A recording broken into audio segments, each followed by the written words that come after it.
22 heures sur Télé Djibouti. Merci à vous de nous rejoindre. Voici les titres de l'actualité.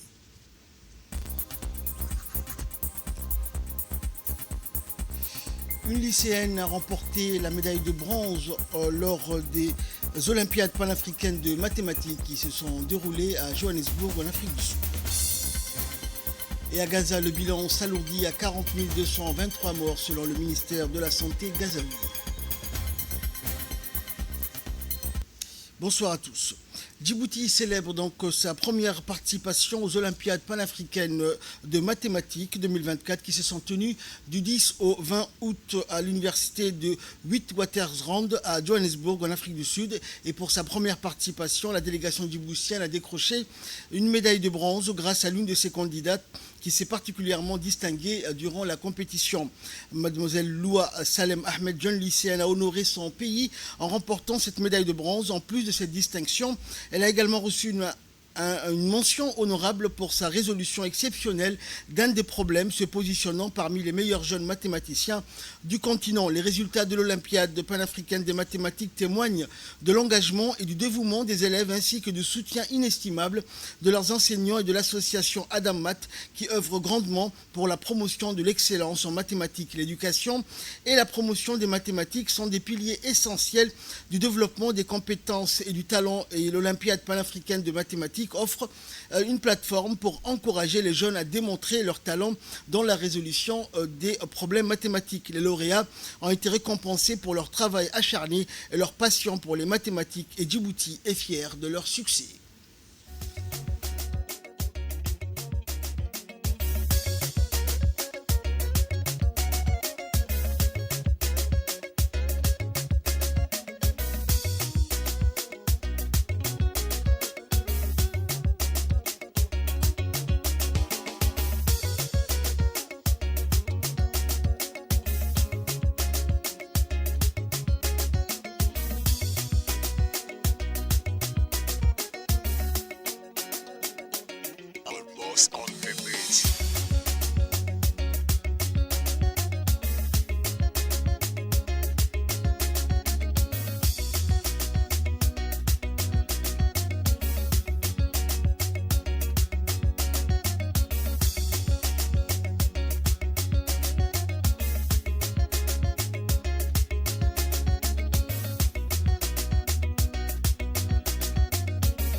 Et c'est ainsi que le ministre de l'Éducation nationale et de la formation professionnelle, Moustapha Mohamed Mahmoud, a présidé aujourd'hui une réception en l'honneur de ces jeunes lycéens qui ont brillamment représenté Djibouti lors des Olympiades panafricaines de mathématiques. Cet événement s'est tenu à Johannesburg. Et pour sa première participation, Djibouti, donc grâce à l'extraordinaire performance de la jeune Loua Salem Ahmed, une jeune lycéenne qui a obtenu une mention très bien au baccalauréat, a remporté une médaille de bronze, un exploit remarquable qui témoigne du talent et de l'engagement des jeunes mathématiciens djiboutiens. Cette victoire est une immense source de fierté pour Djibouti et démontre le potentiel prometteur de ce jeune talent.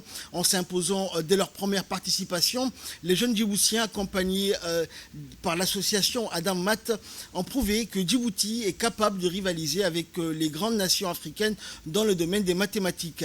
La performance de Djibouti au PAMO 2024 est le premier jalon d'une série de succès attendus. Le pays se prépare désormais pour les Olympiades arabes de mathématiques en novembre prochain à Doha au Qatar, avec l'ambition de continuer à briller sur la scène internationale.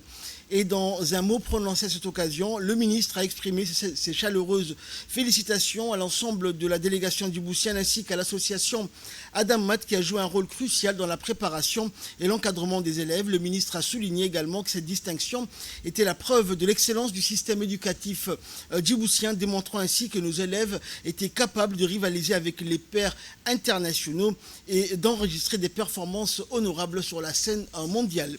Écoutons justement donc les réactions ou les sentiments des jeunes participants à cette Olympiade. Bonjour tout le monde, mon nom c'est Reine Ali Ahmed et je suis une ancienne élève de la classe de Terminal S et future élève en école de médecine. J'ai pu participer cette année au concours panafricain de mathématiques, plutôt pas au concours mais aux Olympiades panafricaines de mathématiques. Ce fut un énorme plaisir. L'édition s'est déroulée en Afrique du Sud. Pour nous, ce fut un plaisir. Pour une première participation, on a pu ramener au pays une médaille qui a été ramenée par ma camarade. Et bon, on en était énormément fiers, bien sûr. L'émotion sur place était tellement incroyable. On a rencontré beaucoup de gens, beaucoup d'élèves, de camarades. La sensation était tellement belle et incroyable. On a tissé des liens, on s'est beaucoup attaché aux élèves. En une semaine, on a tissé des liens énormes au point où c'était dur de s'en séparer à notre retour.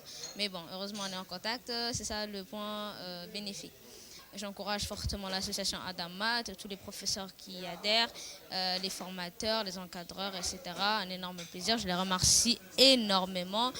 Je tiens à remercier également le ministère de l'Éducation nationale pour son soutien et ce fut un énorme plaisir pour moi. Bonjour, je m'appelle Loa Salem Ahmed, je suis une étudiante de la Terminale S.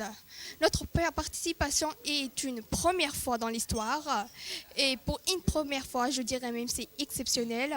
On est 4 à participer dans cette Olympiade, dans cet événement. Moi, pour Loa Salem Ahmed, ainsi que les autres, il y a Ryan, il y a Mohamed et Barak. Et on a obtenu une médaille bronze. Déjà pour une première fois, je dirais aussi que c'est extraordinaire. On avait rencontré beaucoup de cultures, ainsi on a fait connaissance à beaucoup des amis. Et c'était vraiment triste et nostalgique de se séparer. Et je remercie plus précisément le ministre de l'Éducation nationale qui nous a permis ce voyage. Il nous a tout payé afin de participer et être parmi les autres. Et ainsi que nos encadreurs qui nous ont soutenus et aidés pendant notre parcours, ainsi que l'inspecteur général de mathématiques, Mohamed Abdou. Dans l'actualité également et dans le dossier de cette édition, nous allons parler du changement climatique qui s'opère un peu partout dans le monde. Djibouti n'est pas en reste. Changement climatique et son impact sur l'environnement et le quotidien des Djiboutiens, c'est dans ce reportage.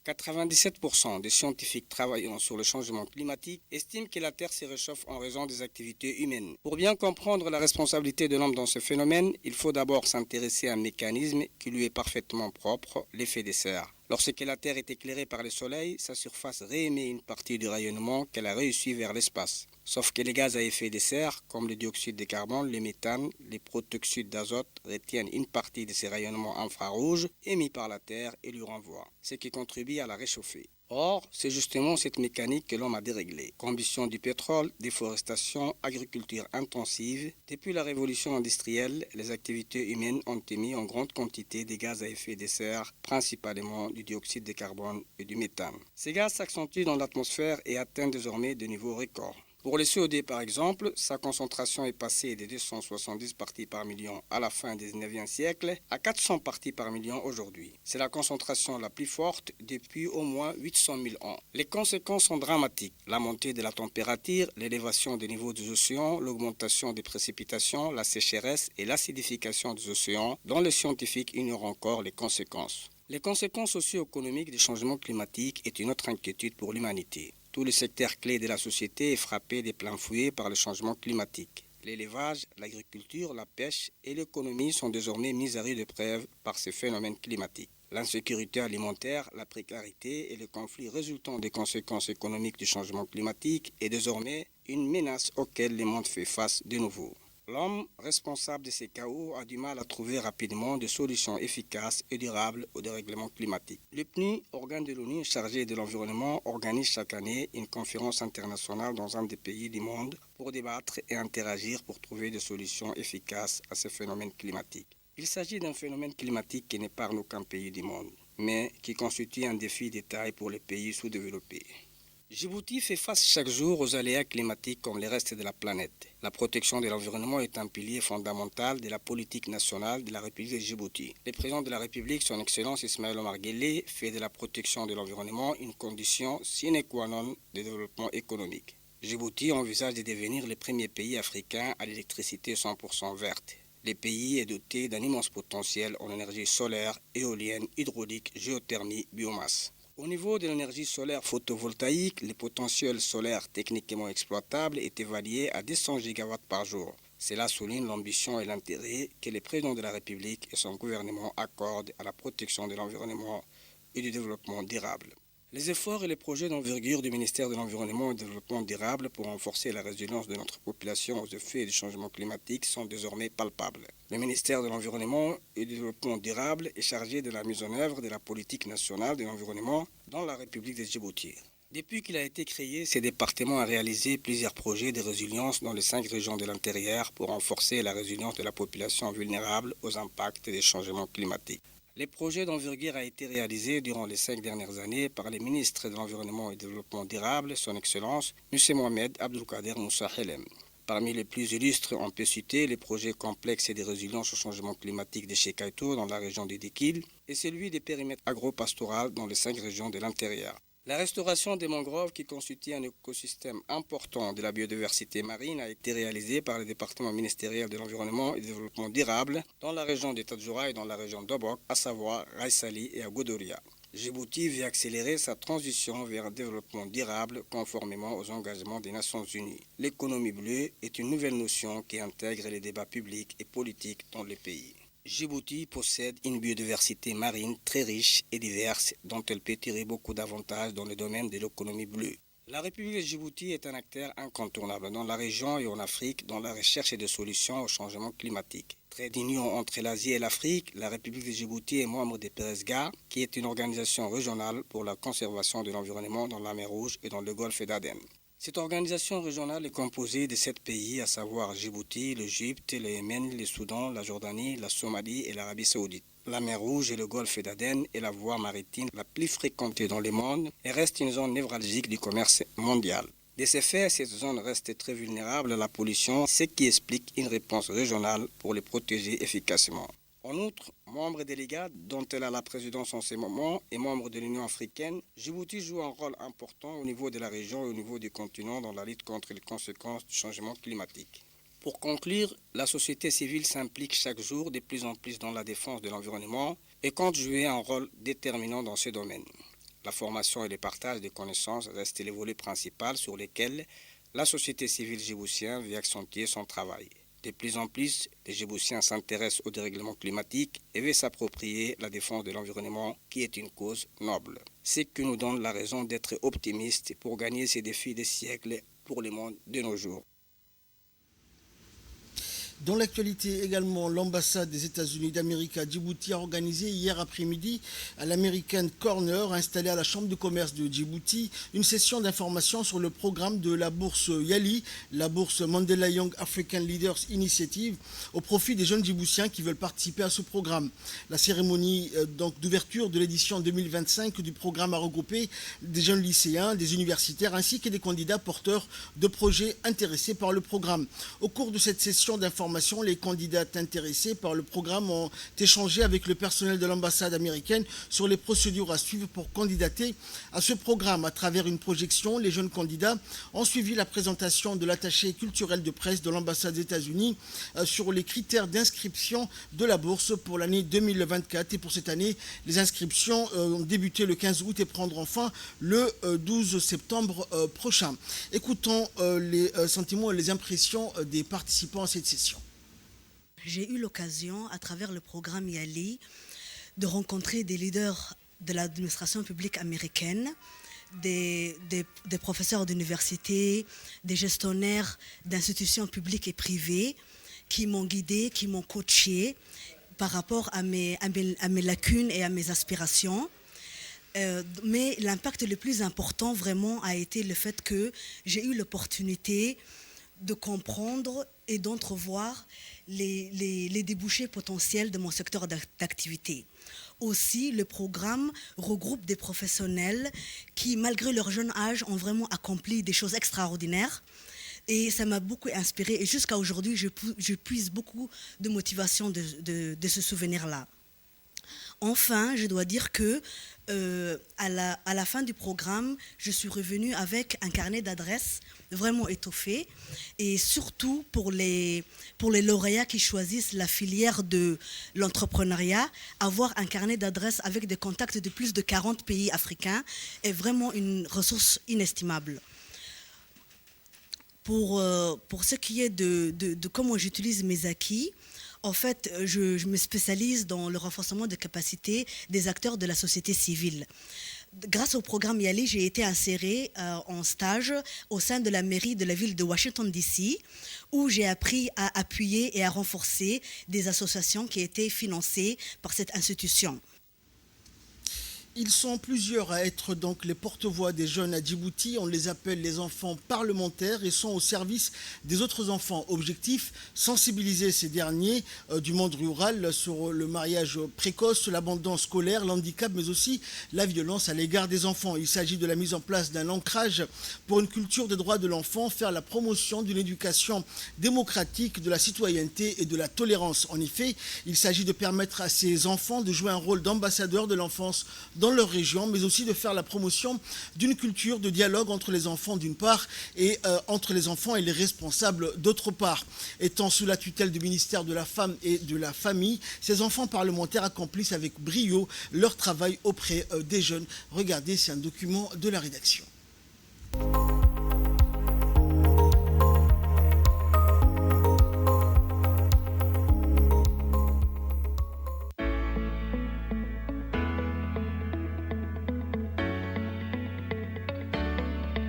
Dans un monde qui se transforme plus rapidement que jamais, toute société militante dans le domaine de l'enfant doit disposer de mécanismes et institutions dédiés aux enfants. C'est dans cette perspective que la République Djibouti, par le biais de son ministère de la Femme et de la Famille, a lancé le Parlement de l'enfant. Quoi de mieux que d'être à l'écoute de ceux pour qui notre gouvernement travaille sans relâche pour un avenir radieux. Un exemple édifiant qui est ancré dans la politique clairvoyante du président de la République, son Excellence Malmar Guelleh, qui a donné à ses hautes instructions la création de ce mécanisme. Un acte fondateur qui était le déclencheur d'une nouvelle dynamique pour l'ancrage d'une conception moderniste concernant la relation des enfants avec la société. Une dynamique qui posait un principe, celui de la création d'une institution pour mettre en vigueur les questions et inspirations de l'enfant dans un monde qui changeait de facettes. Ainsi, c'est en 2018 que le Parlement des enfants sera mis en place et pris ses nouvelles fonctions. Et précisément du 13 au 14 mai de cette même année-là, l'Assemblée nationale de la République Djibouti va tenir la première séance plénière du Parlement des enfants. 27 nouveaux enfants parlementaires, dont 14 garçons et 13 filles sélectionnés dans les différents établissements publics et privés de Djibouti-Ville et des régions de l'intérieur, étaient les nouveaux députés juniors pour un mandat de 2 ans, 2018-2020. Cette initiative incluait même les enfants à besoins spéciaux. Un événement qui prenait ses fondations de ce que les valeurs de la démocratie et de la citoyenneté ont de plus noble. Une idée nouvelle, approuvée par tous, et fera son chemin au fil du temps. Dans cela, il est important que ce Parlement puisse jouer pleinement un rôle de catalyseur, celui de participer à la préparation de nouvelles générations.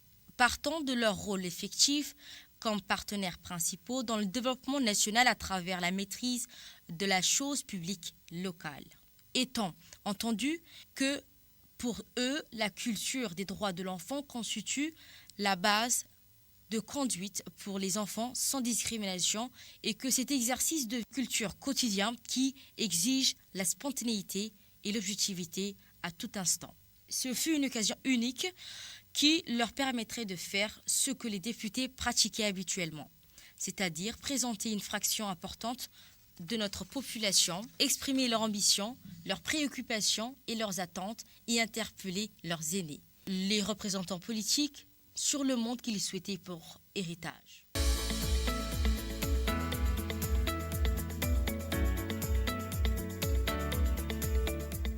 Élus Pour un mandat de 2 ans, les 27 premiers enfants parlementaires furent remplacés par de nouveaux pour la session 2021-2023 lors d'une session de vote qui s'est tenue à l'Union nationale des femmes djiboutiennes. Pour une meilleure synergie avec leurs frères du monde arabe, 4 des nouveaux enfants parlementaires élus pour une durée de 2 ans, 2021-2023, ont été choisis, dont Fahmi Abdurrahman Ahmed, Fatouma Ahmed Hassan, Yaroub Mohamed Ahmed et Radia Ahmed Mohamed, pour participer à la 4e réunion de la 2e session du Parlement arabe des enfants, 22 au 30 juillet 2022, organisée à Sharjah.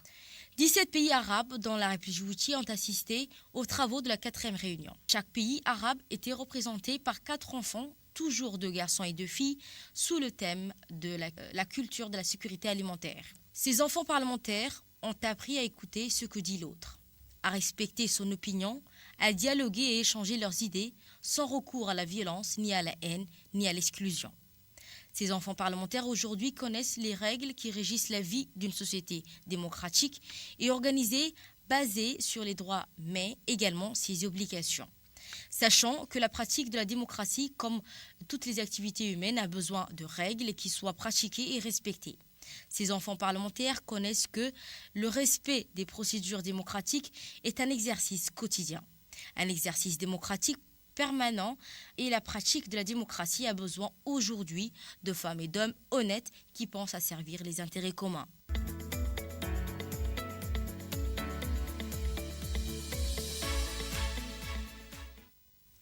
Ils sont la génération future, leader de notre pays. Leur rôle, à chacun en tant que jeune parlementaire, est de préserver et transmettre aux générations futures les valeurs de notre pays, celles de l'unité dans la diversité, de la paix, la démocratie, de citoyenneté, du civisme, mais surtout la solidarité. Ce que les militants pour le droit des enfants, ils sont les porte-parole de leurs camarades de classe, des jeunes de leur quartier et de leur région. Ces jeunes parlementaires sont là pour partager leurs préoccupations et les aspirations, défendre leurs droits et des préoccupations qui aideront à améliorer concrètement leur situation, surtout ceux des plus vulnérables d'entre eux. Ces jeunes ont saisi cette occasion de la Journée internationale de l'enfant pour mener des actions de sensibilisation et des plaidoyers dans les écoles, les quartiers, sur les questions qui touchent le plus les enfants du monde rural, mariage précoce, abandon scolaire.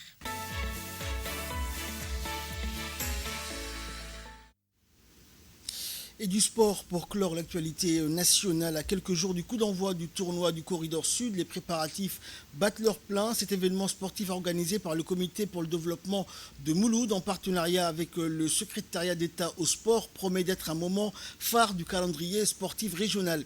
C'est dans ce cadre qu'une réunion s'est tenue dans la salle de réunion du secrétariat d'État au sport présidée par le directeur des régions, Omar Hassan. Elle a rassemblé les principaux acteurs impliqués dans l'organisation du tournoi, dont les responsables du secrétariat d'État et du comité pour le développement de Mouloud. Le but étant de peaufiner les derniers détails logistiques, assurer la coordination entre les différentes équipes et garantir le succès de l'événement. Le tournoi du Corridor Sud, prévu pour les 27 et 28 août prochains, s'annonce d'ores et déjà comme un rendez-vous incontournable pour les amateurs de sport.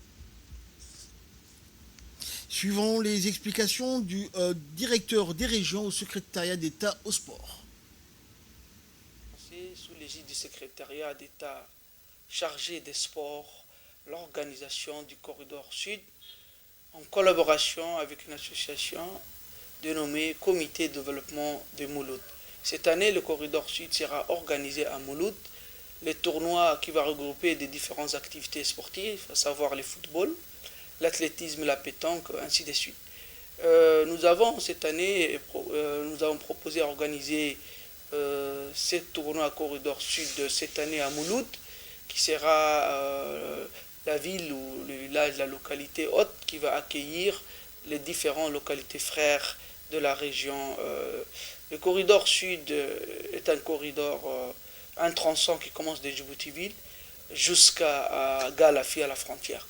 En ce sens, 8 localités vont participer à ce tournoi de Corridor Sud. Elle n'est pas à sa première événement. Cet événement a commencé il y a quelques années. Et ces localités composées de Ouéa, Omar Djaga, Mouloud, Dikil, Gallamo, Gorabbous, Abhaïtou et Yoboki. En ce sens, le secrétariat d'État à la jeunesse au sport a confié cette activité à l'association dénommée Comité Développement Mouloud, qui vont organiser à Mouloud durant 3 jours. Des activités sportives sont en rendez-vous. En ce sens, je dirais à toute la population de Mouloud d'accueillir ces jeunes qui sont des jeunes djiboutiens qui vont venir participer à ce tournoi. Je tiens aussi à remercier le comité pour le développement de Mouloud qui ne ménage aucun effort afin d'organiser cette activité. Nous avons tenu des réunions, nous avons fait des états de lieux afin pour voir que cette organisation sera très bien organisée. Et je tiens aussi à ces jeunes qui vont finir leurs vacances et une bonne fin de vacances et bonne rentrée scolaire 2024-2025. En nouvelles du monde à présent, à Gaza, le ministère de la Santé a déploré hier un bilan encore plus lourd des victimes de la guerre israélienne menée contre la bande de Gaza au 320e jour de guerre, à 40 223 tués et 92 981 blessés depuis le 7 octobre 2023.